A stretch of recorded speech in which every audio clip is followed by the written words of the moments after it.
the show. You are one and one with Weston Sports Guy here on YouTube and online all the time at WestonSportsGuy.com. Make sure you bookmark that site, WestonSportsGuy.com, for all the recaps weekly in the NFL.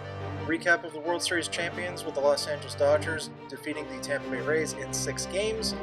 Off seasons are underway with the NHL and NBA. Lots of good stuff there for you. Social media links also for yours truly, Weston Sports Guy, at WestonSportsGuy.com. Getting right into it, it is time for a segment, bringing back this week for a special Halloween-themed episode of Dude, What Were You Thinking?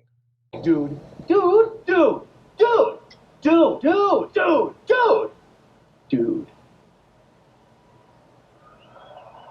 I guess you've got a point there. This goes to the Tampa Bay Rays manager Kevin Cash, who, for whatever reason, decided to take out his starting pitcher Blake Snell in Game 6 of the World Series when he was just absolutely on fire. He pitched 5 1/3 innings, only gave up 2 hits. He did give up an earned run when he was taken out of the game when that happened, and he was also striking out 9 Dodger hitters while walking none in his 5 1/3 innings of work. And at that time, when he was taken out of the game, he had only thrown 73 pitches total going into that 6th inning of Game 6 of the World Series. Tampa Bay Rays were up 1-0 at that point. Blake Snell had already gotten 1 out in that inning to start the 6th. He then gave up a single to center field by the number 9 hitter catcher Austin Barnes of the Los Angeles Dodgers. And then, right away, no hesitation, Kevin Cash takes out Blake Snell. In Game 6 of the World Series, when you're down in the series, 3 games to 2. Now, the defense of this is, Kevin Cash saying afterwards, third time through the order, he was going up against the leadoff hitter Mookie Betts, who he had already struck out twice in that game. He pretty much owned Mookie Betts at that point throughout the game. But the argument from Kevin Cash's standpoint is, third time through the order, I didn't want to take a chance, and as the old adage I like to use myself is to go with what got you there. What got the Tampa Bay Rays in that situation, as I said, the entire postseason, was their bullpen. Their bullpen is as deep and probably the best in all of baseball by statistical analysis, just the anecdotes that you see on the field, the results, everything that you want to put all together. It's Tampa Bay's bullpen. That's why they got there. No argument there from my standpoint on that. But when it comes to that situation, analytics can only go so far for you. And Kevin Cash made a gigantic mistake. And of course, we see the results afterwards with the Tampa Bay Rays losing the World Series in 6 games right after taking Blake Snell out of that game in that situation in the 6th inning. Now, I understand that this is not a immediately fireable offense for Kevin Cash, not Kevin Nash, wrestler, getting off topic there, but Kevin Cash. That is most likely a fireable offense for other managers, especially coming off a season in which they had, where they made it to only their 2nd World Series in franchise history. Most managers would probably get fired for making a move like that. But the Tampa Bay Rays are the analytic kings in baseball right now. This is how they go about their business. But in a situation like that, they went above and beyond the analytical standpoint and said, screw everything else, screw what I'm seeing with my own 2 eyes. Blake Snell was dealing in Game 6. By his reaction, you could tell he did not want to come out of that game at any point, unless it was, let's say he already gave up a run, bases loaded situation, whatever the case may be. But he had only given up his 2nd hit at that point in the game. I would be upset too if I was Blake Snell. Why would you take him out when you could at least give him one more chance to get Mookie Betts out? And then, hey, if all goes according to plan at that situation, a runner on first, Mookie Betts is up with 1 out, you might get a double play out of it. Who knows how that's going to work out? But you should have at least let him play one more batter against Mookie Betts to see then if you should go with your plan. And if Mookie Betts hits a 2-run home run in that situation, well, hey, you bet with your guy who was a former Cy Young pitcher in and of itself with Blake Snell. He won a Cy Young not too long ago. You go with your bulldog. That's the guy for you. But no, you took him out at the worst possible time, and guess what happened? the Dodgers won. Doesn't shock me. It shouldn't shock you, knowing all the evidence that you see from both an analytical and a practical standpoint. But I have to ask again, dude, Kevin Cash, what were you thinking? Dude.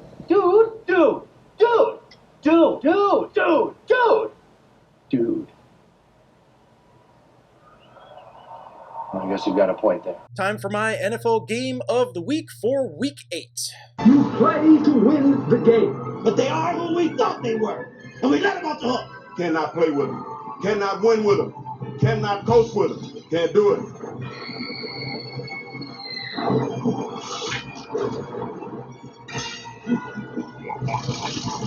Now, last week I picked the obvious game of the week with two undefeated teams going at it with the Pittsburgh Steelers and the Tennessee Titans. This week, with a little bit of Halloween theme to it, I'm going with a scary matchup, one that you kind of want to avoid, both either in a betting world or also just from a football fan standpoint. It is the New Orleans Saints going to Chicago, Soldier Field, to play the Chicago Bears.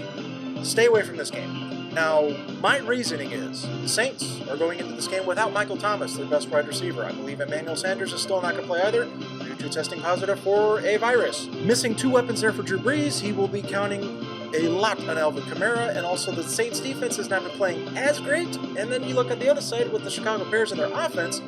Last Monday night against the LA Rams, they were terrible. They were just god-awful. It was not good. Play calling, scheme, everything about it was not good. So do you expect the Bears then to bounce back against the Saints defense that isn't as good as the Rams defense?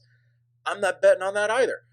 But from the scary standpoint, this game looks good on paper, but it's going to be probably a snooze fest. Yes, these two teams are vying for playoff spots. They're vying for division titles as well. Bears are still in it, theoretically by their record. They've only lost 2 games so far this year. The Saints have lost 3, but they're above 500 at this point going into Week 8. But this matchup, on itself, just by looking at it from the matchup standpoint and from what the team trends are for both of them, the Saints and the Bears, this is a game you want to steer clear of. I feel sorry for you if this is your only game you're going to be able to watch this weekend. Most of you probably aren't going to be just watching this game. You're going to watch all of them. But the Saints and the Bears, this is a game that's going to be one of those where it's like, you think it might be good? No. It ends up being absolutely the worst matchup you could see going into the week. And please, steer clear of this game. It's definitely the scariest matchup of the week. It might be a good game. There's some hope for that. But steer clear of it. Do not put anything down on this. Do not have any high expectations for this matchup. It's going to disappoint you mightily, including for fans of the Saints and the Bears. You were forewarned this week. Now, a little bit of a different theme going into the end of the week, as it is Halloween this weekend. I will get to that in just a moment, but I have a little bit of a thought to give to you. And this mostly pertains to sports. And when it comes to reporting of said virus, lockdowns, whatever you want to call it, I am sick and tired of the reporting when it comes to a virus, mainly a positive case of a virus. Just to put this in layman's terms, when you hear a positive case, that does not mean somebody is in a hospital. A case does not equal hospitalization. Sometimes it might, but they do not give you the full context of that. Whereas I had a tweet not too long ago, just about a month, where Adam Schefter was talking about the Minnesota Vikings, Tennessee Titans situation, kind of in the beginning of that whole thing with Tennessee had a supposed outbreak of this, but positive cases left and right, blah, blah, blah, blah, blah. I have 3 questions for anybody that's reporting this stuff in any sport, just in sports in general. This could go to the real life situation as well, but when it comes to just sports, the reporting of this is grossly dishonest. And not just an opinion of mine, many opinion of those in the sports realm. The reporting of this is very dishonest, mainly because you're looking at this as just a positive and you move on. You move on to the next one. You're hoping for more in some cases where it's like you want to report something in terms of getting eyeballs to you and you being the reporter of the story and you broke the story. That's very dishonest in my opinion. But this is the questions I want to ask whenever somebody reports this stuff. Is there any follow-up to this? Does anybody want to follow up to this stuff? First question, is anyone showing symptoms? Because a lot of these cases have been false positives. We have the proof that a lot of these players that supposedly tested positive were false positives.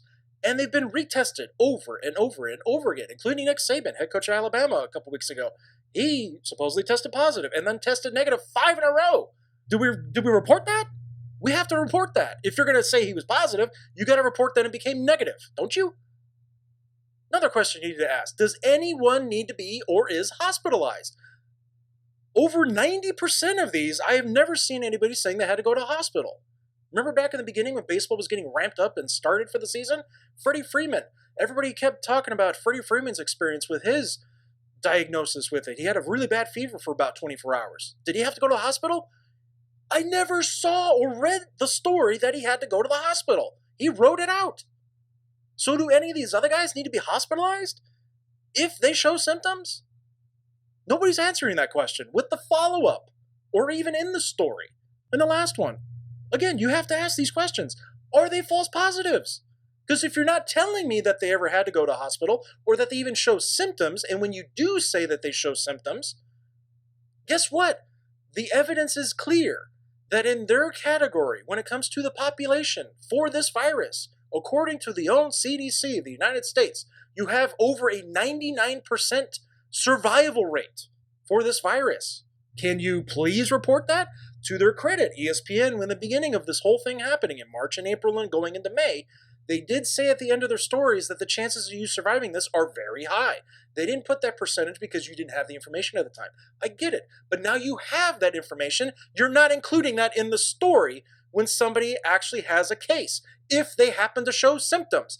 Please, do some honest reporting and just stick to the facts of the story. Did the guy end up having a false positive? Is he going to a hospital? Is he even showing any symptoms? And then for the love of Pete, if you cannot put that in proper context, stop reporting it. Face facts. You're going to get this at some point in your life. At some point in your life, you're going to get it. The chances of you surviving it are well over the percentage points of what they're saying it is. Most people, it's 99%. On the low end, it's 94, 95%, depending on your age bracket. It also depends on your pre-existing conditions as well. But guess what? Here's a little factoid for you. It also depends on what other factors are going on with your life as well. And on top of that, the same thing could happen with the flu. I am not comparing this to the flu. Mind you, this is completely different. Judging the risk-reward for things, you need to live your life. You cannot be panic-stricken by this. And the reporting has been grossly dishonest in the sports realm.